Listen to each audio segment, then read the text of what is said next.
پھر فرمایا اما یبلغن عندک الکبر، اگر ان میں سے تمہارے پاس کوئی بڑھاپے کی عمر کو پہنچ جائے، یعنی پہلے تم والدین کے پاس تھے، تم ان کے محتاج تھے، اب بڑھاپے اور کمزوری کی وجہ سے وہ تمہارے پاس آ گئے اور وہ تمہارے محتاج ہو گئے، تمہارے ضرورت مند ہو گئے، تو ایسی صورت میں جب وہ تمہارے پاس رہتے ہیں تو پھر کیا نہ کرو، فلا تقل لہما اف، ان سے اف تک مت کہو۔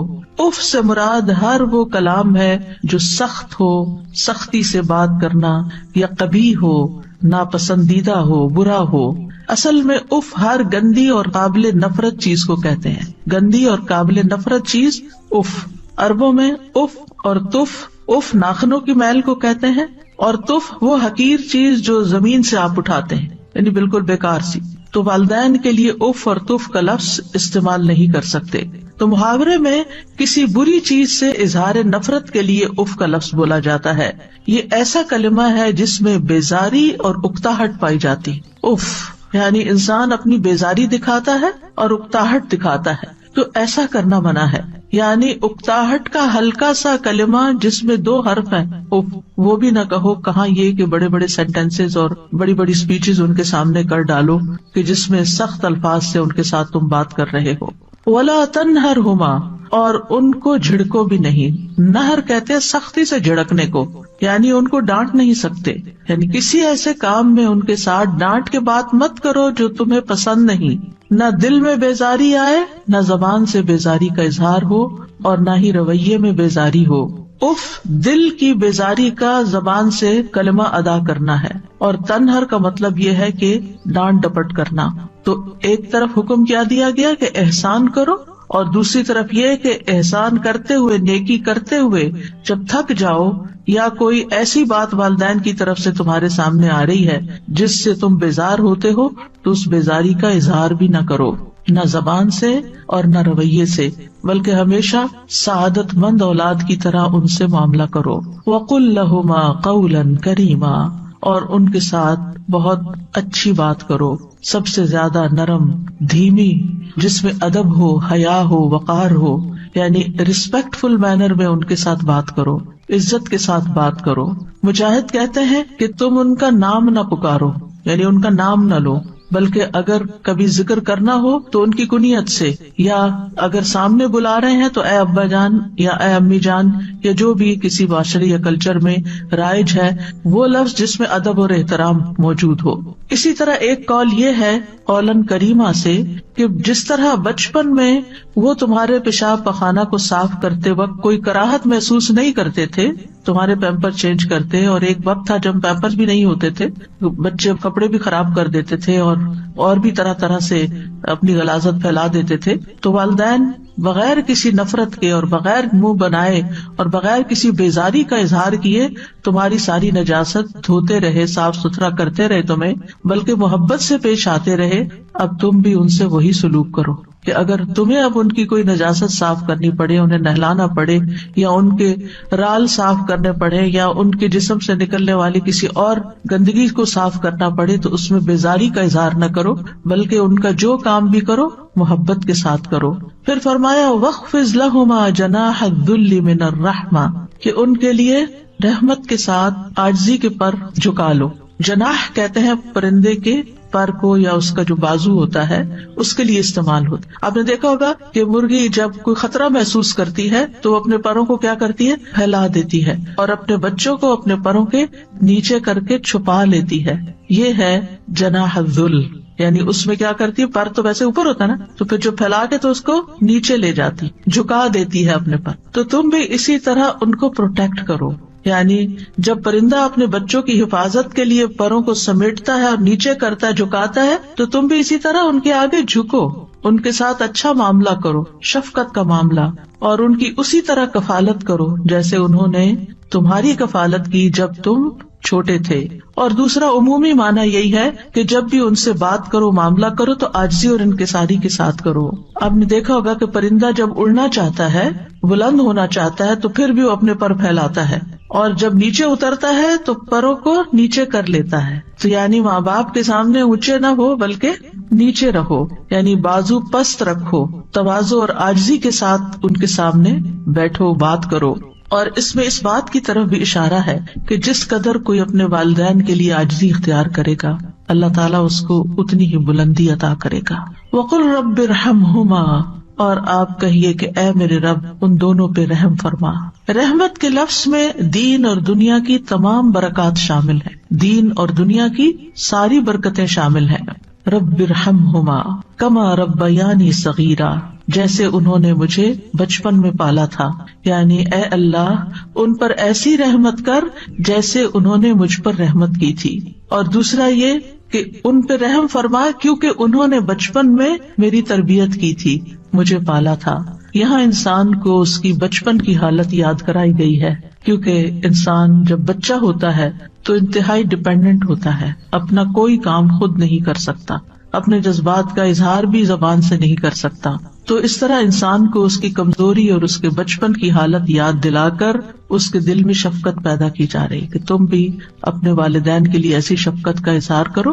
اور آپ دیکھیے جب اللہ سبحانہ تعالیٰ نے حکم دے دیا اور انسان پھر بھی وہ حق ادا نہ کر سکا تو اس کو دعا سکھا دی کہ یا رب میں تو اس قابل نہیں اور میں تو ان کا حق ادا ہی نہیں کر سکتا، لہٰذا میں تجھ سے دعا کرتا ہوں کہ تو ان پہ رحم فرما، تو ان کی ساری ضروریات پوری فرما.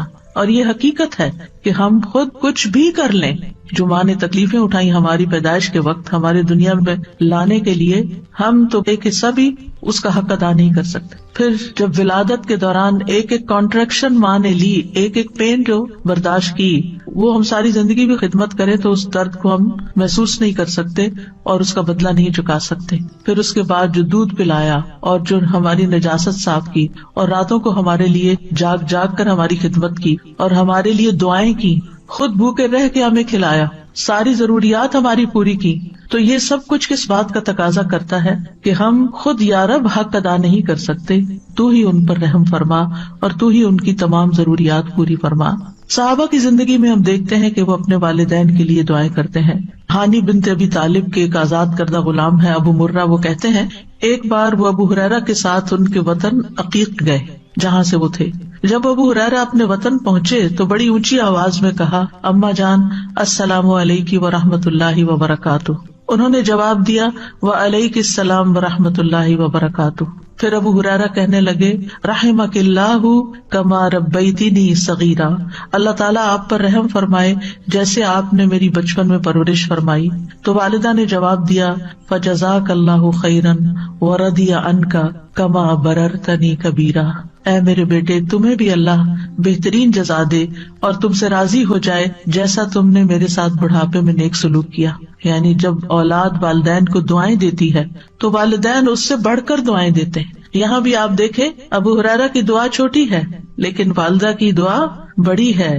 فجزاک اللہ ورضی عنک، اس میں دو چیزیں آ گئی، کما بررتنی کبیرا. سلف صالحین اپنے والدین کے لیے خوب خوب دعائیں کرتے تھے. عامر بن عبداللہ بن زبیر کہتے ہیں میرے والد فوت ہو گئے تو میں نے پورا سال اللہ سے ایک ہی دعا مانگی کہ اے اللہ میرے والد کو معاف فرما دے، یعنی مسلسل یہی دعا کرتے رہے. سفیان ابن عیینہ کہتے ہیں جو شخص 5 نمازیں ادا کرتا ہے گویا اس نے اللہ کا شکر ادا کیا، یعنی وہ شاکرین میں سے ہے. اور جو ہر نماز کے بعد والدین کے حق میں دعا کرتا ہے تو اس نے ان دونوں کا بھی شکر ادا کیا.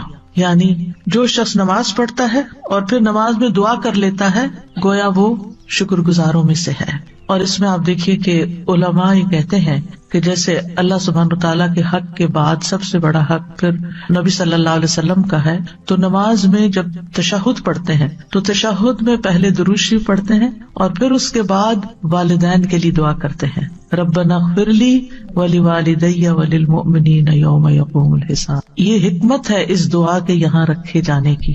ہر بچے کو جسے نماز سکھائی جاتی ہے اس کو یہ دعا بھی سکھائی جاتی ہے کہ ویسے تو ہم عام طور پر دعا کرنا بھول جاتے ہیں لیکن جو بچہ نماز پڑھتا ہوگا وہ ہر صورت یہ دعا کرے گا ہی کرے گا. اور اس طرح اولاد کی دعاؤں میں ماں باپ ہمیشہ جب تک وہ زندہ ہیں شامل رہیں گے، چاہے والدین زندہ ہیں یا والدین فوت ہو چکے ہیں. ہر 2 صورت میں والدین کے لیے دعا کرنی چاہیے. ان کی اگر کوئی سختی یا ان سے کسی قسم کی کوئی ناگوار صورتحال زندگی میں پیش بھی آئی تو بھی والدین اس بات کے حقدار ہیں کہ ان کے لیے دعائیں کی جاتی رہیں. اور جو شکر گزار ہوتا ہے وہی اللہ تعالیٰ کا محبوب ہوتا ہے. اور شیطان کا کام کیا ہے؟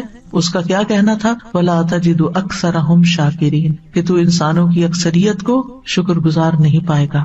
بلکہ ہونا یہ چاہیے کہ جہاں آپ کی کوئی ضرورت اٹکے، جہاں آپ کو کوئی پریشانی لاحق ہو، اتنی ہی والدین کے لیے دعائیں زیادہ بڑھا دیں، کثرت کے ساتھ دعائیں کریں، اور خصوصاً سجدوں میں. یعنی آپ باندھ لیں کہ کس وقت آپ نے لازماً یہ دعا پڑھنی ہے، کیونکہ یہاں پر حکم دیا گیا وَقُلْ رَبِّ ارْحَمْهُمَا كَمَا رَبَّيَانِي صَغِيرًا، کہ یہ کہتے رہیے کہ اے رب ان پہ رحم فرما جیسے انہوں نے مجھے بچپن میں پالا. لہذا بہتر یہی ہے کہ نماز میں سجدے میں تسبیحات پڑھنے کے بعد یہ دعا کم از کم ایک دفعہ تو ایک سجدے میں ضرور ہی ہو، اگر زیادہ ہو تو اور بھی اچھا، کیونکہ ان احسنتم احسنتم لانفسکم، اگر تم نے احسان کیا تو اپنے ہی فائدے کے لیے کیا. اور پھر آپ دیکھیے کہ جو شخص والدین کے لیے دعا نہ کرے وہ محروم ہے. بعض صحابہ کہتے ہیں والدین کے لیے دعا نہ مانگنا اولاد کی زندگی کو تنگ کر دیتا ہے. بعض اوقات بچوں کی جاب نہیں لگتی، بعض اوقات ان کی شادی نہیں ہوتی، بعض اوقات ان کو اور طرح طرح کی مشکلات پیش آتی ہیں.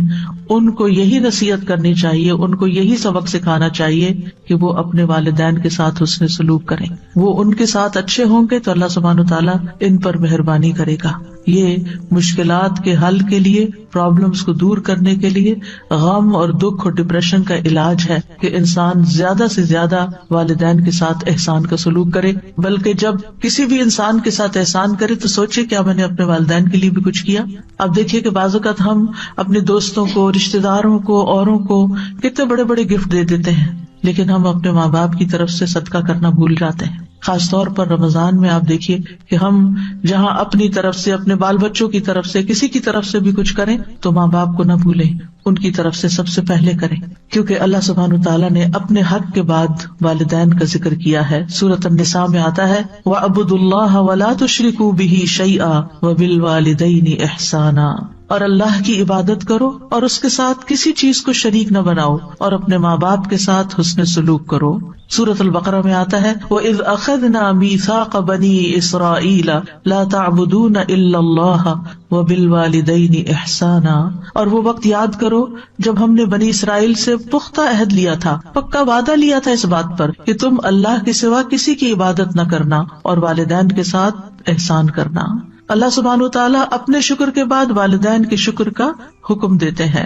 سورۃ لقمان میں آتا ہے وَوَصَّيْنَا الْإِنسَانَ بِوَالِدَيْهِ حَمَلَتْهُ أُمُّهُ وَهْنًا عَلَى وَهْنٍ وَفِصَالُهُ فِي عَامَيْنِ أَنِ اشْكُرْ لِي وَلِوَالِدَيْكَ إِلَيَّ الْمَصِيرُ، اور ہم نے انسان کو اپنے والدین کے ساتھ نیک سلوک کا تاکیدی حکم دیا.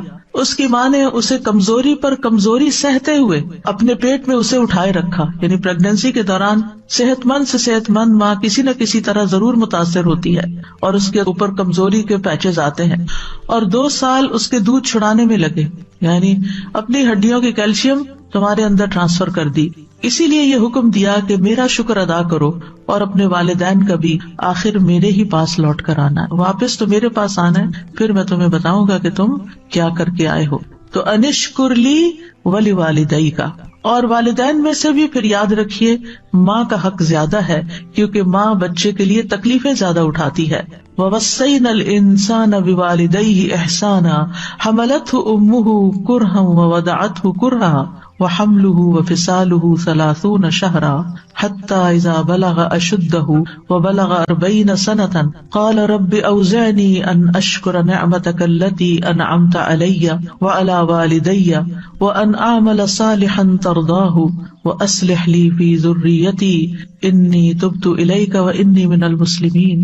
اور ہم نے انسان کو اس کے ماں باپ کے ساتھ نیکی کرنے کی تاکید کی. اس کی ماں نے اسے ناگواری کی حالت میں اٹھائے رکھا. یعنی پریگنینسی کا عرصہ جو ہے وہ کوئی خوشگواری کا نہیں ہوتا، اس میں طرح طرح کی اٹھتے بیٹھتے چلتے پھرتے کھاتے پیتے لیٹتے جاگتے ہر حال میں عورت کو کوئی نہ کوئی تکلیف لاحق ہو رہی ہوتی ہے. اور اسے ناگواری کی حالت میں جنا، یعنی جنم دینے کی جو تکلیفیں تھی وہ اپنی جگہ، اور اس کے حمل اور اس کے دودھ چھڑانے میں 30 مہینے لگ گئے، یعنی 2.5 سال کا عرصہ. یہاں تک کہ جب وہ اپنی پوری قوت کو پہنچا اور 40 برس کو پہنچ گیا تو اس نے کہا اے میرے رب مجھے توفیق دے کہ میں تیری اس نعمت کا شکر ادا کروں جو تو نے مجھ پر اور میرے ماں باپ پر انعام کی، اور یہ کہ میں وہ نیک عمل کروں جسے تو پسند کرتا ہے. اور میرے لیے میری اولاد میں اصلاح فرما دے، بے شک میں نے تیری طرف توبہ کی اور بے شک میں حکم ماننے والوں میں سے ہوں۔ اور اس میں آپ دیکھیے کہ جب ایک بچہ اس طریقے سے اپنے والدین کا شکر ادا کرتا ہے اور اس کے لیے دعا کرتا ہے کہ اللہ مجھے توفیق دے کہ میں یہ کر سکوں، کیونکہ اللہ کی توفیق کے بغیر کوئی کام نہیں ہو سکتا، اور پھر نیک عمل کی دعا کرتا ہے اور اپنی اولاد کی اصلاح کی دعا بھی کرتا ہے اور توبہ کرتا ہے اور اللہ کا حکم ماننے کا عہد کرتا ہے، تو پھر اللہ تعالیٰ کیا فرماتے ہیں؟ اللہ تعالیٰ فرماتے ہیں اولئک الذین نتقبل عنہم احسن ما عملوا، یہ ہیں وہ لوگ جن سے ہم ان کے اچھے عمل قبول کر لیں گے، یعنی انہوں نے جو بہترین عمل کیے وہ عمل ہم قبول کریں گے۔ ہم سب کو اس بات کی فکر ہوتی ہے کہ ہماری نیکیاں پتہ نہیں قبول ہوتی ہیں یا نہیں۔ جو ماں باپ کے ساتھ نیک سلوک کرنے والا ہے ان کے لیے اللہ تعالیٰ کا وعدہ ہے، یہ سورۃ الاحقاف کی آیت نمبر 15 اور 16 ہے کہ اللہ تعالیٰ ان کے نیک اعمال کو قبول کر لے گا۔ وَنَتَجَاوَزُ عَنْ سَيِّئَاتِهِمْ فِي أَصْحَابِ الْجَنَّةِ، اور ہم ان کی خطاؤں سے درگزر کر دیں گے۔ ایسے لوگ جن کی یہ صفات ہوں، جن کی یہ ٹریٹس ہوں، ان کی خطائیں ہم دور کر دیں گے۔ فی اصحاب الجنہ، وہ جنت والوں میں ہوں گے، جنت کے ساتھیوں میں سے ہوں گے۔ وعد الصدق، سچا وعدہ ہے اللہ کا، اس میں کوئی شک نہیں۔ الذی کانوا یوعدون، وہ جس کا وہ وعدہ کیے جاتے ہیں۔ اور پھر اس کے برعکس والذی قال لوالدیہ اف لکما، وہ بچہ جو اپنے ماں باپ کو اف کہتا ہے اور کہتا ہے اتعداننی ان اخرج، تم مجھے دھمکیاں دیتے ہو کہ میں دوبارہ مرنے کے بعد نکالا جاؤں گا۔ وقد خلت القرون من قبلی، مجھ سے پہلے بھی بہت سی قومیں گزر چکی۔ وہما یستغیثان اللہ ویلک آمن، اور وہ دونوں ماں باپ اپنے بچے کے لیے فریادیں کرتے ہیں، ویلک آمن، تیرا ناس ہو ایمان لیا، تیرا ناس ہے ایمان لیا، ان وعد اللہ حق، بے شک اللہ کا وعدہ سچا ہے۔ فیقول ما ھذا الا اساطیر الاولین، تو وہ کہتا ہے یہ سب دین کی باتیں، قرآن کی باتیں پہلوں کی کہانیاں ہیں، تم مجھے کس بات کی دھمکی دیتے ہو؟ دنیا میں ایسا ہی ہوتا چلا ہے۔ تو یہ دو کردار ہیں، اور آج اب معاشرے کے اندر، خود مسلمان گھرانوں کے اندر یہ دونوں کردار نظر آتے ہیں۔ ایک طرف اطاعت گزار بچے ہیں، فرما بردار بچے ہیں، احسان کرنے والے، نیک سلوک کرنے والے، ماں باپ کے لیے دعائیں کرنے والے، اور دوسری طرف وہ جو ماں باپ کی ہر نصیحت کو مذاق میں اڑانے والے اور اسے پرانی کہانیاں بتانے والے اور ایمان سے بھی نکل جانے والے۔ اللہ تعالیٰ ایسے لوگوں کے بارے میں کیا فرماتے ہیں؟ اولئک الذین حق علیہم القول فی امم، ان امتوں میں سے جن کی وہ بات کر رہا ہے، ان امتوں میں، ان سارے لوگوں میں سے ان پر بات حق ہو گئی جو ان سے پہلے گزری امتیں، من الجن والانس، جنوں اور انسانوں کی، انہم کانوا خاسرین، کہ یہ سب لوگ خسارہ پانے والے تھے۔ یعنی جنہوں نے بھی یہ رویہ اختیار کیا ماں باپ کے ساتھ، انہوں نے بس خسارہ ہی اٹھایا، ان کی نہ دنیا بنی اور نہ آخرت بنی۔ یہاں پر ہم دیکھتے ہیں کہ خصوصاً چونکہ ماں کا ذکر ہے تو اس پر حدیث میں آتا ہے، رسول اللہ صلی اللہ علیہ وسلم نے فرمایا، بے شک اللہ تمہیں تمہاری ماؤں کے ساتھ حسن سلوک کی وصیت فرماتا ہے، پھر تمہیں تمہاری ماؤں کے بارے میں وصیت فرماتا ہے، پھر تمہیں تمہارے باپوں کے بارے میں وصیت کرتا ہے، پھر تمہیں قریب سے قریب تر کے بارے میں وصیت کرتا ہے، اس کے بعد باقی رشتہ داروں کا اور باقی لوگوں کا حق آتا ہے، پہلے ماں کا، پھر باپ کا، اور پھر باقی رشتوں کا۔ ایک اور روایت کے اندر جو سنن نبی داؤد کی ہے کہ ایک شخص نے عرض کیا، اے اللہ کے رسول، میں کس کے ساتھ نیکی کروں، کس کے ساتھ حسن سلوک کروں؟ آپ نے فرمایا اپنی ماں کے ساتھ، پھر اپنی ماں کے ساتھ، پھر اپنی ماں کے ساتھ، پھر اپنے باپ کے ساتھ، پھر قرابت داری میں جو زیادہ قریب ہوں۔ تو واضح طور پر بتا دیا گیا کہ انسان کے حسن سلوک کا سب سے زیادہ مستحق کون ہے۔ جب انسانوں کے ساتھ نیکی کرنے کا خیال آئے تو سب سے پہلے والدین کو یاد کریں، ان کے ساتھ احسان کریں۔ انبیاء علیہ السلام اپنے والدین کے ساتھ کیا سلوک کرتے تھے؟ حضرت یحییٰ کے بارے میں آتا ہے، یا یحییٰ خذ الکتاب بقوہ وآتیناہ الحکم صبیا وحنانا من لدنا وزکاۃ وکان تقیا وبرا بوالدیہ ولم یکن جبارا عصیا۔ یہ اللہ سبحانہ وتعالیٰ کی تعریف ہے یحییٰ علیہ السلام کے بارے میں۔ اللہ تعالیٰ نے ان کو حکم دیا، اے یحییٰ کتاب پر مضبوطی سے عمل پیرا ہو جاؤ، اور ہم نے اسے بچپن میں یہ قوت فیصلہ عطا کر دی تھی، ہم نے اسے اپنی مہربانی سے نرم دل اور پاک سیرت بنایا اور وہ پرہیزگار تھا. وہ اپنے والدین سے ہمیشہ اچھا سلوک کرتا. ان کے والدین کتنی عمر کے تھے؟ بہت بزرگ. حضرت زکریا علیہ السلام انتہائی بوڑھے ہو گئے تھے اور والدہ بھی بہت بوڑھی تھی جب وہ پیدا ہوئے.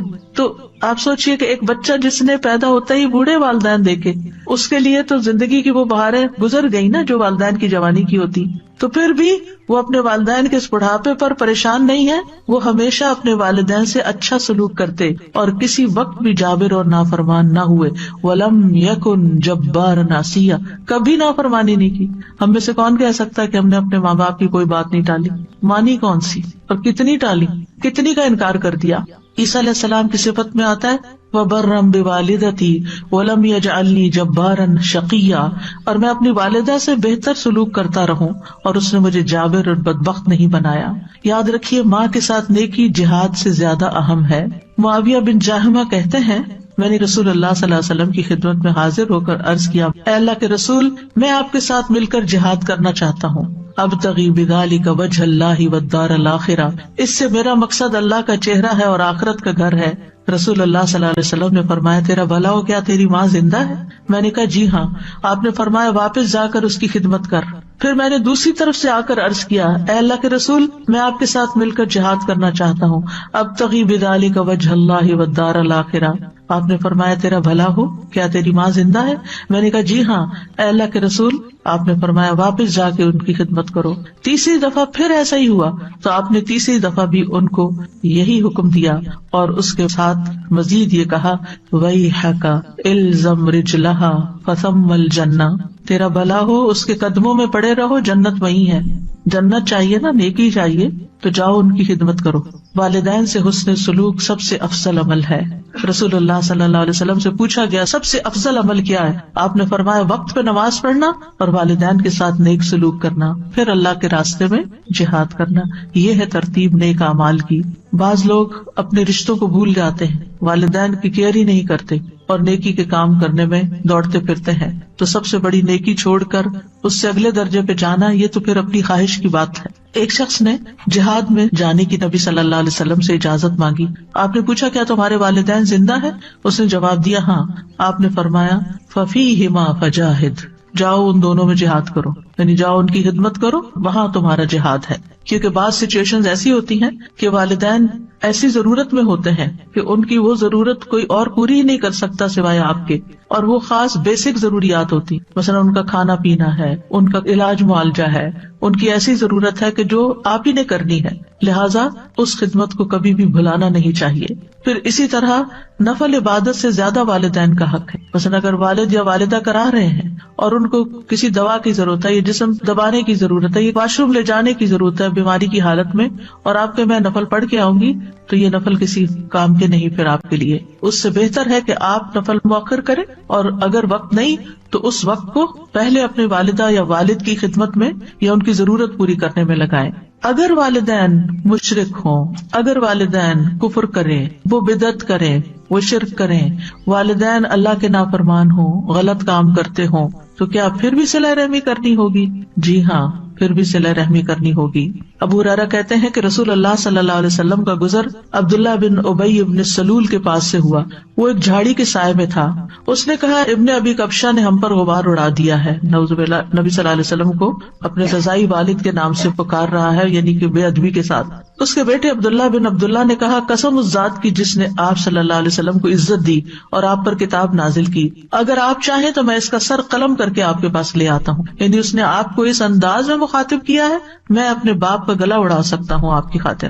آپ نے فرمایا نہیں، بلکہ تو اپنے باپ سے نیکی کر اور حسن صحبت سے پیش آ. کون تھا؟ عبداللہ بن ابی، جو منافقوں کا سردار تھا، ہر موقع پر نبی صلی اللہ علیہ وسلم کو تکلیف دیتا تھا. تو کیا آپ اس بات کا فائدہ نہیں اٹھا سکتے کہ اولاد ہی کہہ رہی ہے اس دشمن سے جان چھڑاؤ اور ٹھکانے لگواؤ اس کو؟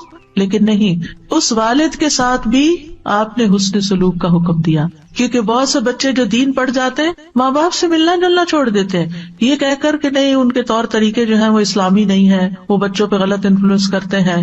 ٹھیک ہے، آپ احتیاط ضرور کریں، لیکن ان کی ضروریات بھی پوری کریں، اور ان کو اگر کسی بھی خدمت کی ضرورت ہے تو وہ خدمت بھی کریں. مشرک والدین کے ساتھ بھی صلہ رحمی کا حکم ہے.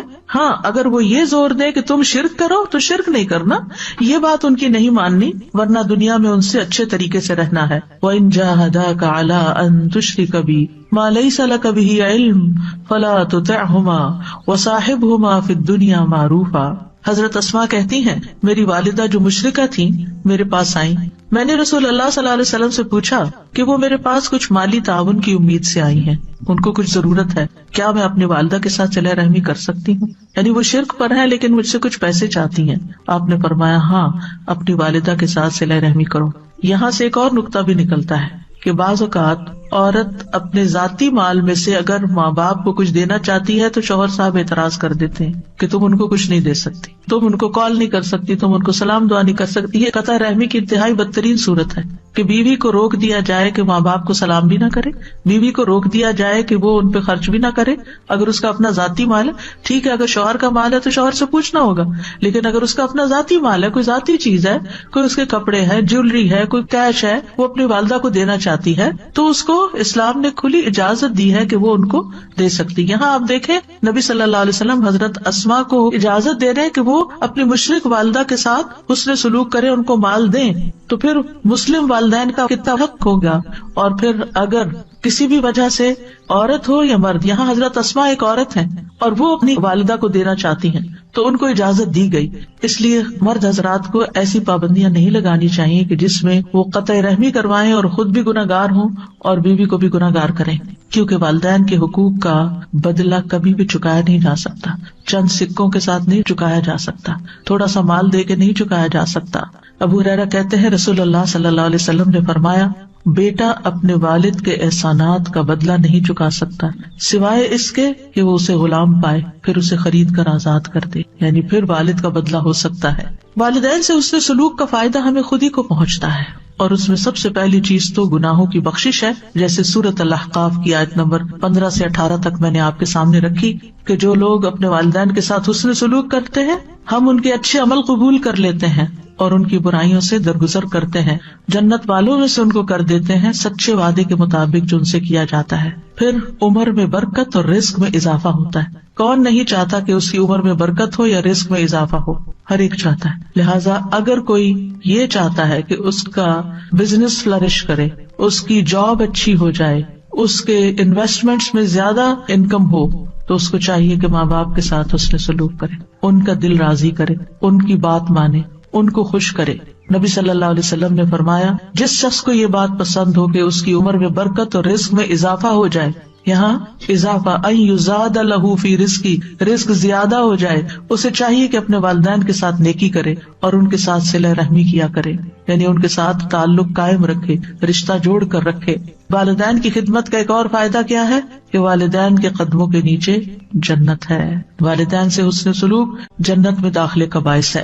حضرت عائشہ کہتی ہیں کہ رسول اللہ صلی اللہ علیہ وسلم نے فرمایا میں جنت میں داخل ہوا تو وہاں قرآن کی تلاوت کی آواز سنائی دی. میں نے پوچھا یہ کون ہے؟ جنت میں تلاوت. مجھے بتایا گیا یہ حارثہ بن نعمان ہے. رسول اللہ صلی اللہ علیہ وسلم نے ان سے کہا یہی نیکی ہے، یہی نیکی ہے. اور حارثہ بن نعمان اپنی والدہ کے ساتھ بہت زیادہ حسن سلوک کیا کرتے تھے، تو اس نیکی کی وجہ سے جنت میں بھی ان کی آواز سنائی گئی کہ وہاں ان کی تلاوت کی آواز آ رہی ہے. یعنی جو لوگ نیک سلوک کرتے ہیں اپنے ماں باپ سے ان کا تذکرہ وہاں بھی ہوتا ہے. اور اس کے برعکس والدین سے نافرمانی کے نقصانات کیا ہیں؟ سب سے پہلے یہ کہ یہ تو ہے ہی حرام کاموں میں سے. نبی صلی اللہ علیہ وسلم نے فرمایا اللہ نے تم پر ماؤں کی نافرمانی کو حرام قرار دیا ہے. کبیرہ گناہ ہے والدین کی نافرمانی. نبی صلی اللہ علیہ وسلم سے کبیرہ گناہوں کے بارے میں پوچھا گیا تو آپ نے فرمایا اللہ کے ساتھ کسی کو شریک ٹھہرانا اور ماں باپ کی نافرمانی کرنا. والدین کی نافرمانی کرنے والا ملعون ہے. رسول اللہ صلی اللہ علیہ وسلم نے فرمایا اللہ ایسے شخص پر لعنت کرے، یعنی وہ رحمت سے دور ہو جائے جس نے اپنے والدین کی نافرمانی کی، یعنی ایک جائز بات نہیں مانی یا ان کو گالی دی، برا بھلا کہا. والدین کے نافرمان کی کوئی عبادت قبول نہیں ہوتی. رسول اللہ صلی اللہ علیہ وسلم نے فرمایا 3 لوگ ہیں جن کی نہ فرض عبادت قبول ہوتی ہے نہ نفل قبول ہوتی ہے. ان میں سے ایک والدین کا نافرمان اور بد سلوک، یعنی بات بھی نہیں مانتا اور سلوک بھی اچھا نہیں کرتا. دوسرے احسان جتانے والا. تیسرے تقدیر کو جھٹلانے والا. پھر والد کی ناراضگی اللہ کی ناراضگی ہے. نبی صلی اللہ علیہ وسلم نے فرمایا رب کی رضامندی باپ کی رضامندی میں ہے اور رب کی ناراضگی باپ کی ناراضگی میں ہے. والدین کی نافرمانی سے عمر گھٹ جاتی ہے. کعب کہتے ہیں اللہ اس بندے کو جلد ہلاک کر دیتا ہے جو اپنے ماں باپ کا نافرمان ہوتا ہے تاکہ اس کو جلدی عذاب دے سکے، یعنی قبر میں اور آگے آخرت میں. اور جب بندہ اپنے والدین کا فرما بردار ہوتا ہے تو اللہ اس بندے کی عمر کو بڑھا دیتا ہے تاکہ وہ نیکی اور خیر میں اور زیادہ اضافہ کر سکے. یعنی جتنی انسان کی عمر لمبی ہوتی ہے اس کو نیکی کرنے کے زیادہ موقع مل جاتے ہیں. اتنے رمضان زیادہ اس کی زندگی میں، اتنی نمازیں اس کی زندگی میں زیادہ، اتنی قرآن کی تلاوت، صدقہ خیرات بڑھتا ہی چلا جاتا ہے. سلف صالحین کہتے ہیں جو اپنے والدین کی نافرمانی کرتا ہے اس کی اولاد بھی اس کی نافرمان بن جاتی ہے. والدین کے نافرمان کے لیے قبر میں بھی سزا ہے. عوام بن حوشب رضی اللہ عنہ یہ صحابی ہیں. وہ کہتے ہیں میں ایک دفعہ کسی بستی میں گیا، وہاں پڑاؤ کیا. اس کے پاس ایک قبرستان تھا. عصر کی نماز کا وقت ہوا تو وہاں سے ایک قبر پھٹی، یعنی قبر کھل گئی اور ایک آدمی نمودار ہوا. اس کا سر گدھے کی سر کی طرح تھا اور جسم انسان کے جسم کی طرح تھا. وہ 3 دفعہ ہینگا، یعنی گدھے کی آواز نکالی. پھر قبر اس کے اوپر مل گئی. تو گاؤں میں ایک عمر رسیدہ عورت اون کاٹ رہی تھی. تو ایک عورت نے کہا وہ بوڑھی عورت دیکھ رہے ہو؟ میں نے کہا ہاں. اسے کیا ہے؟ اس نے کہا وہ اس کی ماں ہے. میں نے پوچھا اس کا قصہ کیا ہے؟ اس نے بتایا کہ یہ شراب پیتا تھا. جب وہ جانے لگتا تو ماں کہتی اے بیٹے اللہ سے ڈر جاؤ، کب تک تم شراب پیتے رہو گے؟ اس نے کہا تم ایسے ہی ہینگتی رہتی ہو جیسے گدھا ہینگتا ہے. جیسے عام طور پہ بچے ماں باپ کو واپس سنا دیتے کہ آپ گرمبل کرتے ہیں، آپ یہ کرتے ہیں، آپ وہ کرتے ہیں. تو اس نے ماں کی نصیحت کو کیا کہا، گدھے کی طرح ہینگتی ہو. پھر وہ عصر کے بعد فوت ہو گیا. تو یہ وہ بندہ ہے جو ہر روز اپنی قبر سے نکلتا ہے، 3 دفعہ ہینگتا ہے، پھر قبر اس پر مل جاتی. اتنی بڑی عبرت. والدین کی نافرمانی کا نقصان کیا ہے کہ ایسا شخص جنت میں داخل نہیں ہوگا. نبی صلی اللہ علیہ وسلم نے فرمایا 3 آدمی جنت میں داخل نہ ہوں گے، نہ ہی قیامت کے دن اللہ ان کی طرف دیکھے گا. نمبر 1 والدین کا نافرمان. نمبر 2 مردوں کی مشابہت اختیار کرنے والی عورت، یعنی ہے عورت، اللہ نے اس کو عورت پیدا کیا اور وہ مرد بنی پھرتی ہے. اور تیسرے دیوس، یعنی وہ بغیرت انسان جو اپنے گھر والوں میں بے حیائی کو دیکھتا ہے اور اس کو برا نہیں لگتا. اور قیامت کے دن ان 3 آدمیوں کی طرف اللہ تعالیٰ دیکھے گا بھی نہیں. ایک والدین کا نافرمان، دوسرے عادی شرابی اور تیسرے دے کر احسان جتانے والا. تو پھر والدین کے ساتھ کیا جائے، کیسے ان کو راضی کیا جائے، کیسے ان کا حق ادا کیا جائے، کیسے حسن سلوک کیا جائے؟ اس میں سب سے پہلی بات یہ ہے کہ ان کی خدمت کی جائے. اگر وہ زندہ ہے تو پھر ان کے کام کیے جائیں. پھر دوسری بات یہ کہ جائز کاموں میں ان کی اطاعت کی جائے اور نافرمانی نہ کی جائے. ہاں اگر کوئی ناجائز بات وہ کہتے ہیں تو وہ نہ مانی جائے. پھر یہ کہ ایسے کام کیے جائیں کہ والدین کے دل سے دعائیں نکلیں. نبی صلی اللہ علیہ وسلم نے فرمایا 3 قسم کے لوگوں کی دعائیں قبول ہوتی ہیں اور ان کی قبولیت پہ کوئی شک نہیں. ان میں سے ایک والد کی دعا جو وہ اپنی اولاد کے لیے کرتا ہے، اور وہ کب کرے گا؟ جب اس کا دل خوش ہوگا اولاد کی طرف سے. پھر اور والدین کو رلانے سے باز رہنا چاہیے، یعنی ماں باپ کو رونے نہیں دینا چاہیے. کوئی ایسی بات، کوئی ایسا کام، کوئی ایسا طریقہ نہیں اختیار کرنا چاہیے کہ ماں باپ رونا شروع کر دیں. ایک آدمی رسول اللہ صلی اللہ علیہ وسلم کی خدمت میں حاضر ہوا اور کہنے لگا میں ہجرت پر آپ سے بیعت کرنے آیا ہوں اور اپنے والدین کو روتا ہوا چھوڑ کے آیا. وہ تو یہ بتا رہا تھا نا کہ میں اتنا بڑا کام کیا. آپ نے فرمایا واپس جاؤ، جیسے تم نے انہیں رلایا اسی طرح انہیں ہنساؤ. پھر اسی طرح والدین سے اگر کوئی غلطی ہو جائے تو ان کو رسوا نہ کیا جائے، ان کی برائیاں نہ کی جائیں. افسوس ان لوگوں پر جو دائیں بائیں ہر طرف اپنے ماں باپ کی شکایتیں کر رہے ہوتے ہیں اور ان کو برا بھلا کہہ رہے ہوتے ہیں. پھر والدین پر خرچ کرنا چاہیے. قرآن مجید میں اللہ تعالیٰ فرماتے سورۃ البقرہ میں 215 یسألونک ماذا ينفقون قل ما انفقتم من خیر فللوالدین والاقربین والیتامى والمساکین وابن السبیل وما تفعلوا من خیر فإن اللہ بہ علیم. وہ آپ سے پوچھتے ہیں کیا چیز خرچ کریں؟ کہو تم خیر میں سے جو بھی خرچ کرو تو وہ ماں باپ اور زیادہ قرابت والوں اور یتیموں اور مسکینوں اور مسافروں کے لیے، اور تم نیکی میں سے جو کچھ بھی کرو گے بے شک اللہ اسے خوب جاننے والا ہے. یعنی جب خرچ کرنے لگو تو پہلے ماں باپ کا حصہ، پہلے ان کی ضروریات دیکھو. اگر وہ ضرورت مند ہے تو پہلے انہیں دو اور پھر کسی اور کو دو. بعض اوقات ہم چیریٹی کے کاموں میں خوب دیتے رہتے ہیں، اس مسکین کو دے رہے ہیں، اس غریب کو دے رہے ہیں، اس فقیر کو دے رہے ہیں، اس کام میں لگا رہے ہیں، اس کام میں لگا رہے ہیں، اور ماں باپ منہ دیکھ رہے ہیں، وہ اپنی ضروریات کے لیے ترس رہے ہیں. اور پھر بعض بچے تو ضد لگا دیتے ہیں، وہ فلاں بھائی دینا، میں ہی کیوں دوں. نہیں، جتنا ان کو دو گے اس سے زیادہ واپس آئے گا تمہارے پاس. پھر بعض یہ کہتے ہیں ان کے پاس تو آلریڈی بہت کچھ ہے، بھلے ہو پھر بھی ہمارا کام ہے دینا. بعض کہتے ہیں ہم ان کو دیتے ہیں پھر وہ آگے صدقہ کر دیتی ہیں، بھلے صدقہ کرتی رہیں. بعض کہتے ہیں ہم ان کو دیتے ہیں اور وہ فلاں خالہ کو یا فلاں پھپھی کو دے دیتی ہیں جن سے ہماری نہیں بنتی. نہ بنے آپ کی، وہ جس کو چاہے دیں. اس میں ہمیں یہ نہیں دیکھنا چاہیے کہ ہماری پسند یا ہماری چوائس کیا ہے یا ہمیں کیا فائدہ ہو رہا ہے اس سے. ہمیں بس سب سے بڑا فائدہ یہ کہ ہمارے رب کا حکم پورا ہو رہا ہے اور وہ راضی ہو رہا ہے. وہ اس پیسے سے آگے جو بھی کرے، الا یہ کہ اگر آپ سمجھے کہ کسی حرام کام میں لگا رہے ہیں تو وہ اور بات ہے، ورنہ ادر وائز اگر آپ صدقہ بھی کرنا چاہتے ہیں تو آپ ان کے ہاتھ میں دیں، آپ صدقہ کیجیے. اور اگر وہ دنیا سے گزر چکے ہیں تو ان کی طرف سے پھر وہ جو زندگی میں آپ ان کو دیتے تھے نا، تو مرنے کے بعد بھی آپ ان کی طرف سے صدقہ کرتے رہیں. کیونکہ زندگی میں تو والدین کے ساتھ بعض اوقات بچے کہتے ہیں کہ چلو ماں باپ ہم سے خوش ہوں گے تو ہمیں بھی کچھ ملے گا، یا اچھا فیل کرتے ہیں. لیکن جب وہ فوت ہو جاتے ہیں اور آنکھوں سے اوجھل ہو جاتے ہیں اور اپنے ہاتھوں سے ان کو دفنا کے آ جاتے ہیں تو پھر اس وقت ہم آہستہ آہستہ بھولنے لگتے ہیں. نہیں، ان کو تب بھی نہیں بھولنا اور ان کی طرف سے صدقہ خیرات کرتے رہنا ہے. پھر یہ کہ اگر اپنے پاس نہیں تو ایسی صورت میں کمائی کر کے، محنت کر کے ان پہ خرچ کیا جائے. طارق محربی کہتے ہیں ہم مدینہ آئے تو رسول اللہ صلی اللہ علیہ وسلم ممبر پر کھڑے لوگوں سے خطاب فرما رہے تھے. آپ فرما رہے تھے دینے والے کا ہاتھ اونچا ہوتا ہے اور سب سے پہلے تم اسے دو جس کی کفالت کے تم ذمہ دار ہو، یعنی اپنے بچوں پر، اولاد پہ خرچ کرو جو ان کی بیسک نیڈز ہیں. اپنی ماں کو دو، اپنے باپ کو دو، اپنی بہن کو دو، اپنے بھائی کو دو، پھر اپنے قریبی رشتے دار کو دو جو تمہارے قریبی. یہ ترتیب بتا دی گئی، یعنی بیسک نیسیسٹیز گھر کی پوری کر کے، پھر ماں سے شروع کر کے، پھر باپ، پھر بہن، پھر بھائی، پھر قریبی رشتے دار، اور پھر جو تمہارے آس پاس قریب کے لوگ ہوں. اور اگر نہیں تو محنت کر کے دو. کہمس ایک بزرگ تھے، وہ پیٹ کے مسالے بنانے والے کارخانے میں کام کرتے تھے اور اس کے بدلے ان کو 1/3 درہم ملتا تھا. جب شام ہوتی تو وہ پھل خریدتے، پھر اس کو لے کر اپنی والدہ کی طرف آتے اور انہیں پیش کرتے. یعنی تھوڑا سا ہی ہوتا تھا لیکن اس تھوڑے میں سے بھی ماں کے لیے حصہ نکالتے.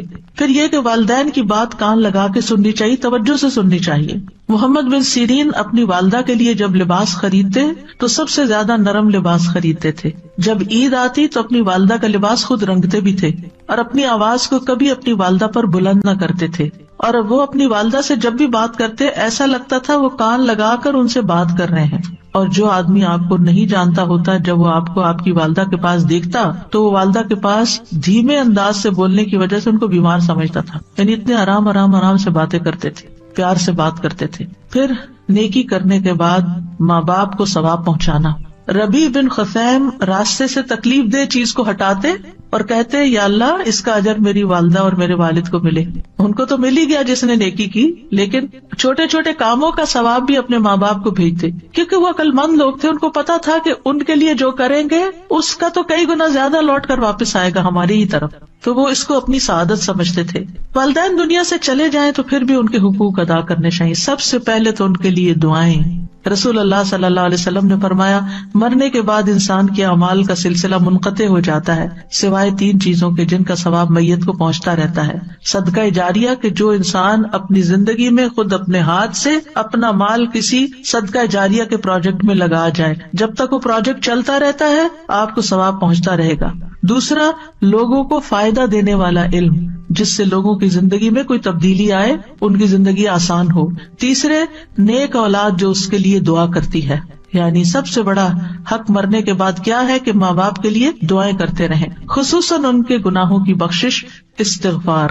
رسول اللہ صلی اللہ علیہ وسلم نے فرمایا بے شک اللہ عز و جل جنت میں ایک نیک آدمی کے درجے کو بلند کرتا ہے تو پوچھتا ہے اے میرے رب میرے درجات کہاں سے آئے؟ اللہ تعالیٰ فرماتا ہے تیرے حق میں تیری اولاد کے استغفار کی برکت سے.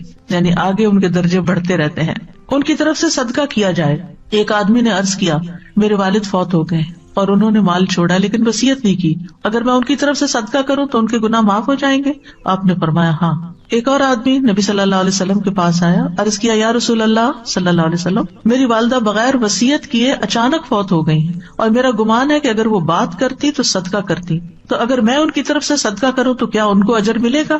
آپ نے فرمایا ہاں، اور والدین کی طرف سے پانی پلانے کا صدقہ خاص طور پر، اور خصوصاً اگر کسی ویسینٹی میں اس کی بہت ضرورت ہو، لیکن اگر کہیں پانی ہے تو پھر کسی اور اچھے پروجیکٹ میں ان کی طرف سے لگانا چاہیے۔ ایک شخص نے عرض کیا اللہ کے رسول، میری والدہ فوت ہو گئی ہے، کیا میں